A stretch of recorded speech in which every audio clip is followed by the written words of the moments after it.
Let's break down every single wide receiver, running back, quarterback, and tight end that you could possibly need to add off of the waiver wire moving into week 12 of the fantasy season with 6 teams on bye week here in week 12. You guys are not going to want to skip these must add waiver wire additions.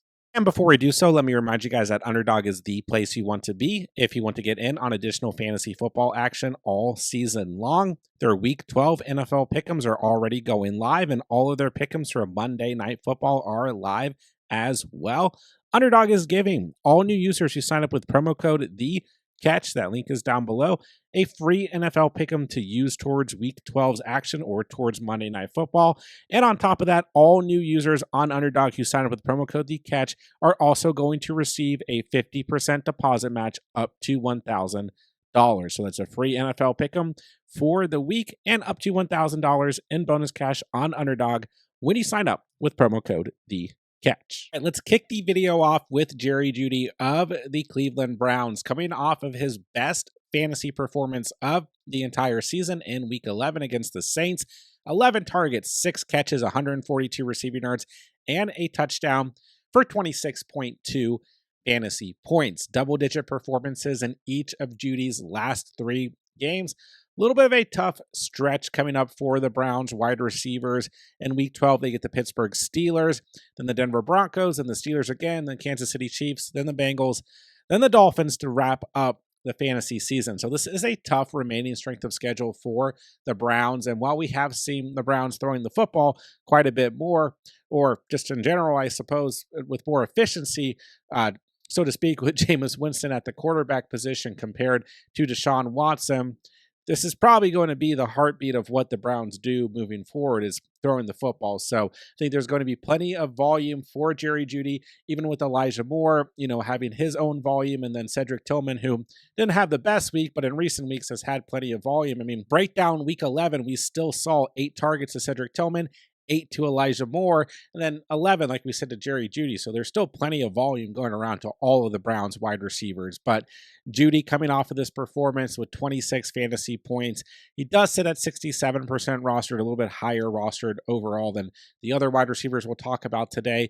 But he is going to be the most sought after wide receiver on the waiver wire, I would imagine, going into Week 12. So if Jeudy is out there and available in your league, I do think he is a must-add player at the wide receiver position as we move in to Week 12. And we will talk about Elijah Moore very quickly here. Also, of course, on the Cleveland Browns, coming off of his best fantasy performance in Week 11 against the Saints.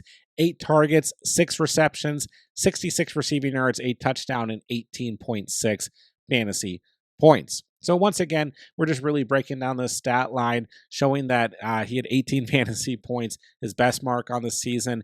We know that this is going to be a tough stretch coming up for the Browns wide receivers like we just talked about, but we know at the end of the day, they are going to throw the football first and foremost. We look at, in terms of their run game in Week 11 and a good matchup, Jerome Ford had 5 touches, and then Nick Chubb had 11 touches, but neither really had a major impact in terms of this game. And I feel like the Browns secondary is going to put them in positions where they're going to continue to need to throw the football, even against a couple of tough defenses coming up to wrap up the season. So still think there's going to be plenty of opportunity for Elijah Moore, as well as Jerry Jeudy, like we just talked about. And I will also mention, I don't think this season is over for Cedric Tillman. I still think, he is the most highly rostered wide receiver for the Browns, sitting at 72% rostered, but I still think he's going to have some good games. Like I said, still 8 targets, tied with Elijah Moore this past week in terms of targets. So don't completely panic if you're a Cedric Tillman owner, but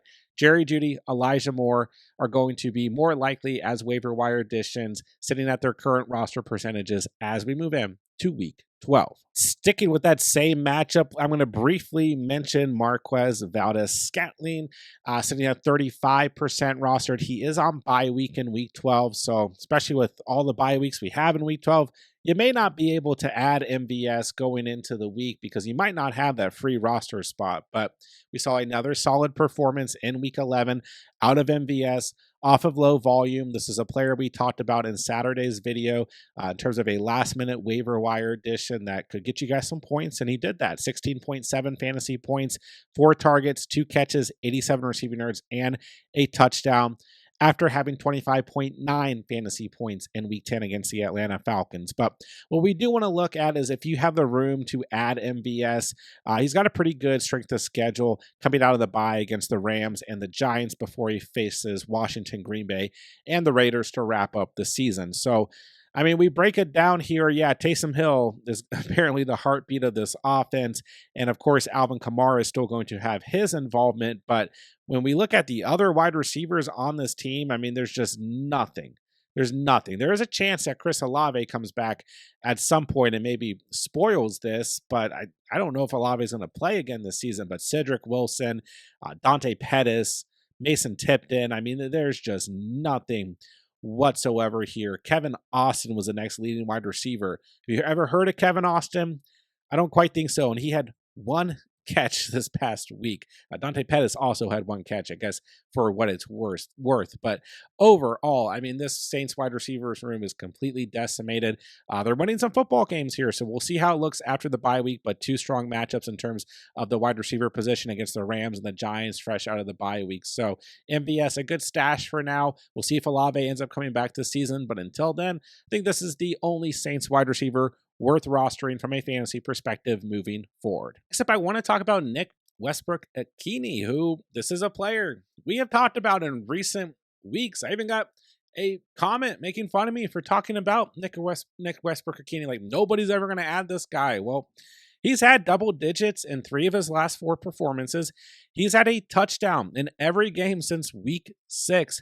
Outside of week 10 against the Chargers. He gets a good matchup against the Houston Texans in week 12. Now, yeah, I mean, I will admit, I don't know how much confidence I would ever have in putting Nick Westbrook-Ikhine in my starting lineup, but at the end of the day, he's making some plays. I mean, we do break down week 11, right? 6 targets, 2 catches, 117 receiving yards, and a touchdown.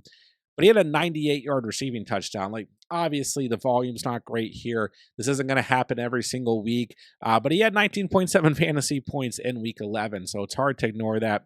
And the nice thing that we've seen is that he's done this under both Mason Rudolph and Will Levis at the quarterback position. So he has some flex appeal in a week where there's 6 teams on bye week going up against the Houston Texans here in week 12. So listen, you can understand that there's a lot of risk here, but we have to break it down.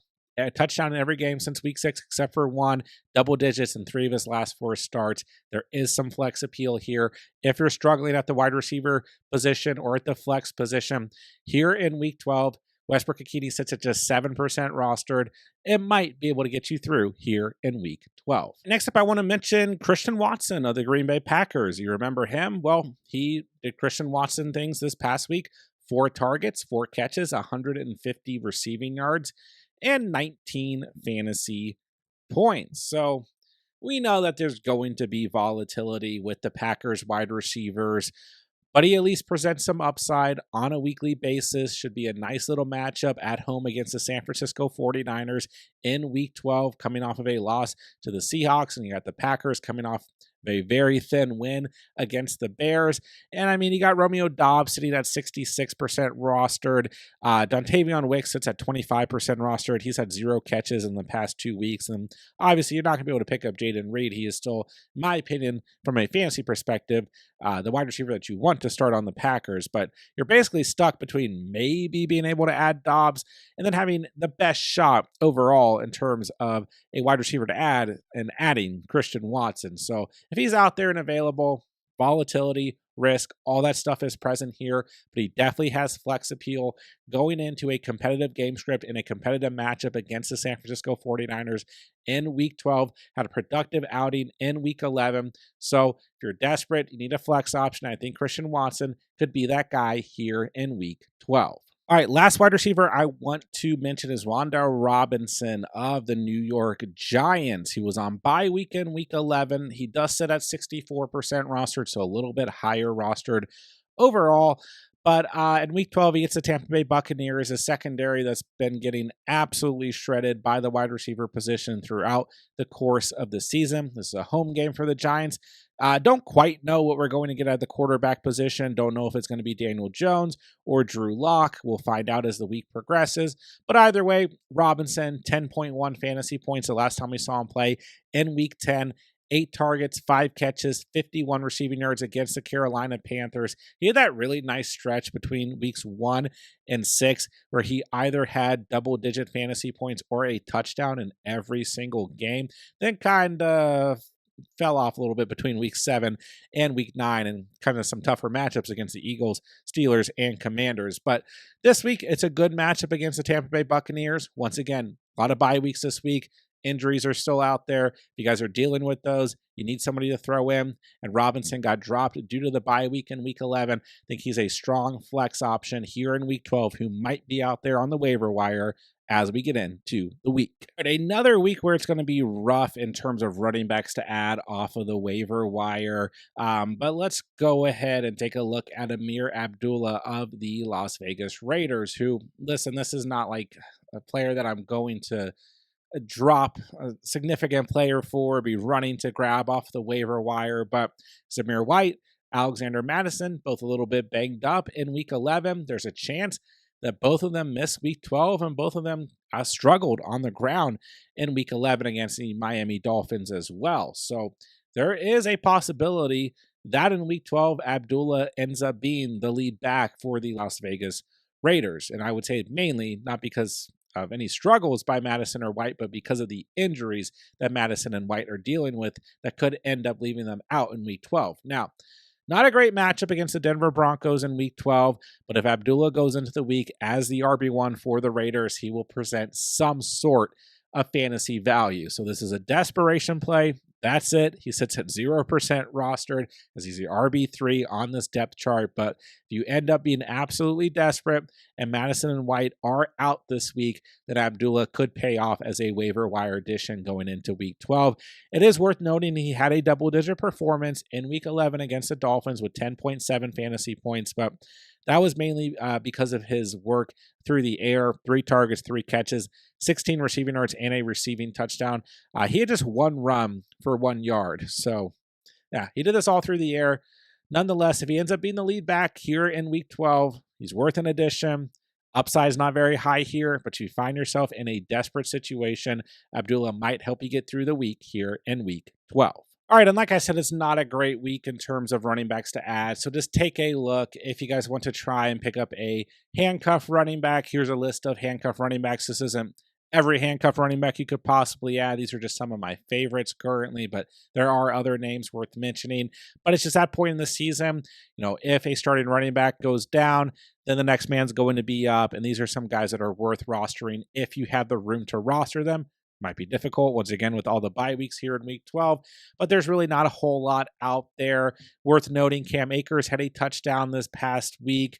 Still was Aaron Jones' backfield at the end of the day, but Cam Akers did find the end zone through the receiving game, had 11.6 fantasy points, did have 10 touches on the ground, but Aaron Jones still had 15 touches on the ground and more total touches if we're including the receiving game than Cam Akers, but maybe something worth monitoring. And then Roschon Johnson as well, double-digit touches in week 11 against the Packers with 10 touches and a touchdown on the ground, 11.1 fantasy points compared to DeAndre Swift, who still led the backfield with 14 touches, 2 targets, 2 catches. Johnson had 1 target, 1 catch. Tough matchup for them in week 12 against Cam Akers' team, the Minnesota Vikings. But nonetheless, this is about all you can really do at this point in the season. Unless a player gets injured, we're just looking at pure handcuffs. Here are some players you guys can take a look at in terms of the waiver wire who might end up being a value stash as we move into week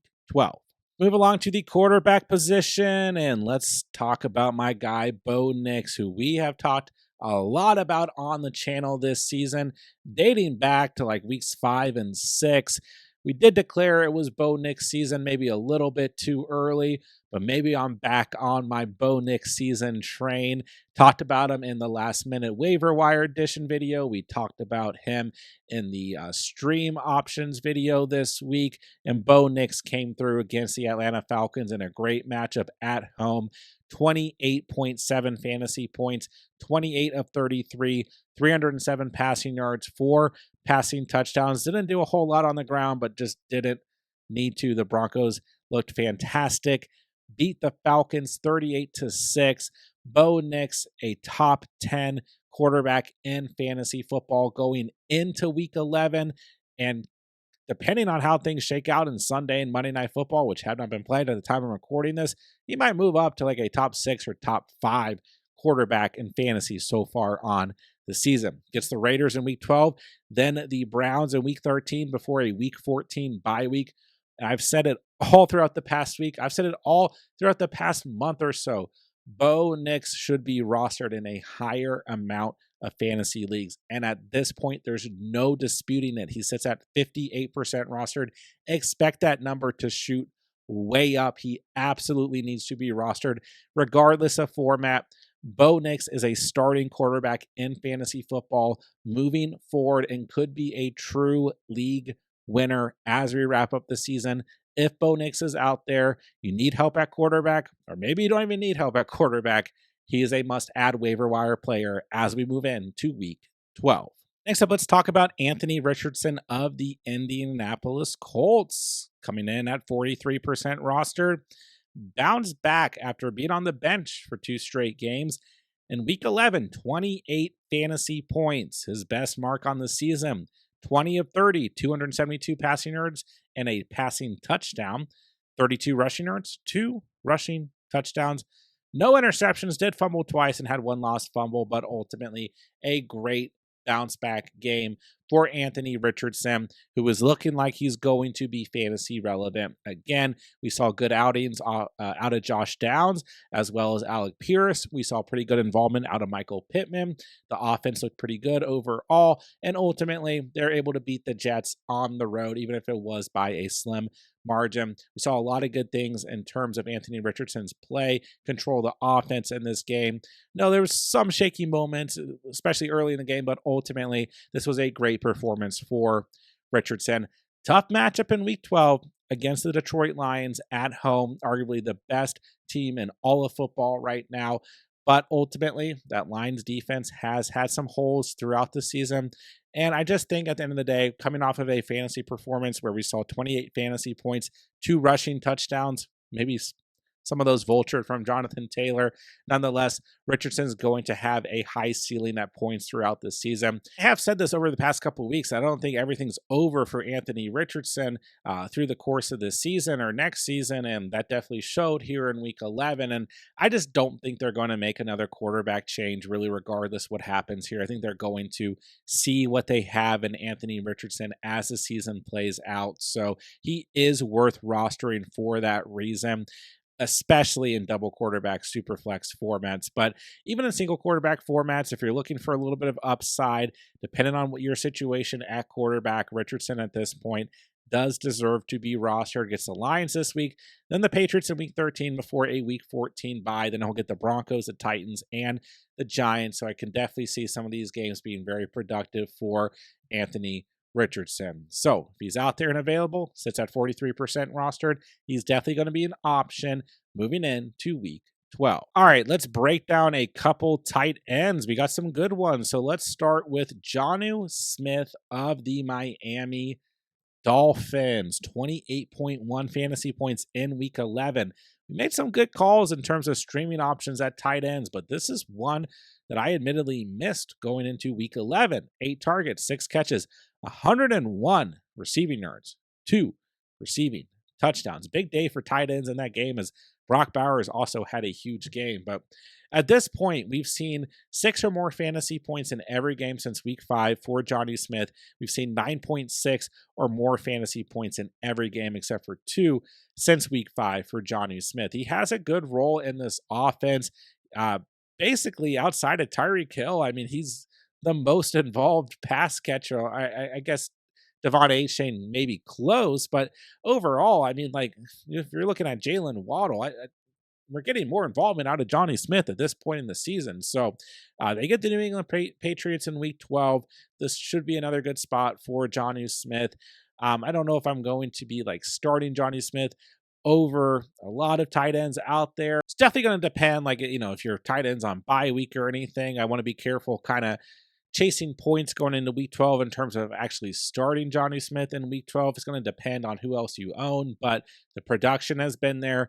Big game in week 11. He sits at just 51% rostered. You may be able to grab him Add him to your team here through the final stretch of the season. If he's out there and available, especially if you're dealing with bye weeks, Johnny Smith should be a solid option here in week 12. All right, next up, let's talk about Hunter Henry and that same matchup this week as Johnny Smith, who was one of my favorite streaming options going into week 11, where he had 12.3 fantasy points, 9 targets, 6 grabs, 63 receiving yards, and this was my point going into week 11.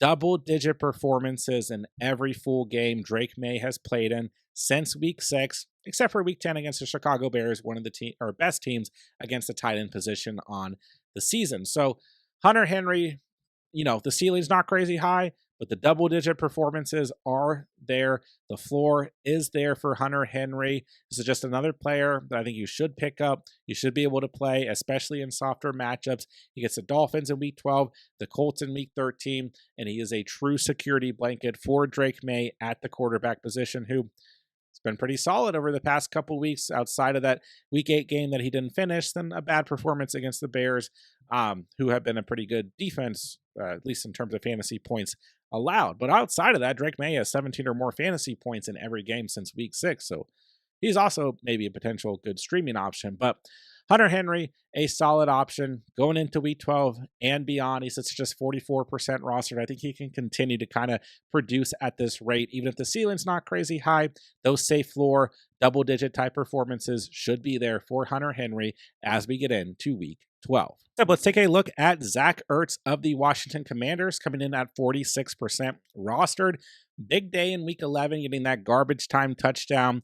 Also 7 targets, 6 catches, 47 receiving yards, and 18.7 fantasy points.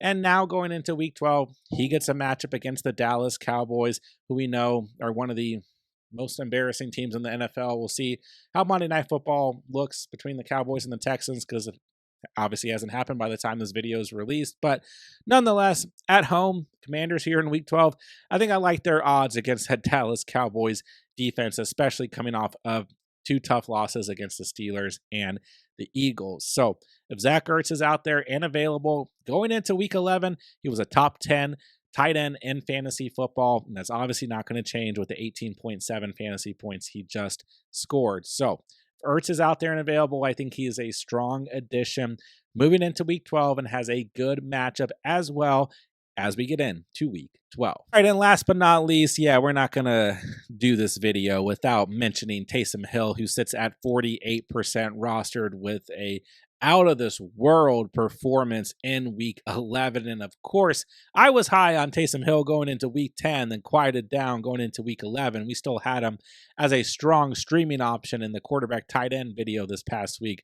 But 42.5 fantasy points, 10 targets, 8 catches, 50 receiving yards, and that is just the receiving work. He had a ridiculous 138 rushing yards. He also threw for 18 total passing yards, and he returned 1 kick for 42 total yards. I mean, don't get me wrong. This type of performance will not happen again on the season, and he's on bye week in week 12, but there's no way that Taysom Hill's not going to start to get stashed across fantasy leagues after this performance with all of the injuries on the New Orleans Saints right now. So after the bye week, the Saints are going to get the Rams, the Giants, the Commanders, the Packers, the Raiders to wrap up the season.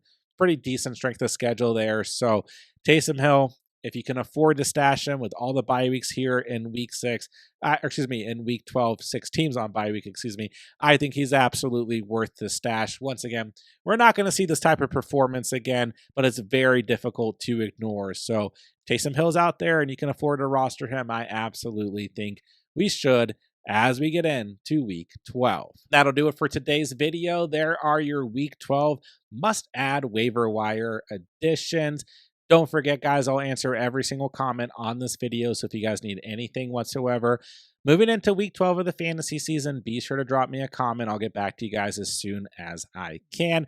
And of course, as the week progresses, we're going to have everything you could possibly need here on the channel to help you guys dominate week 12 of the fantasy season. So make sure you guys are subscribed so that you don't miss out on any of the content. And with that, I'll say thank you guys so much for watching and or listening. And remember, you saw it here on The Catch.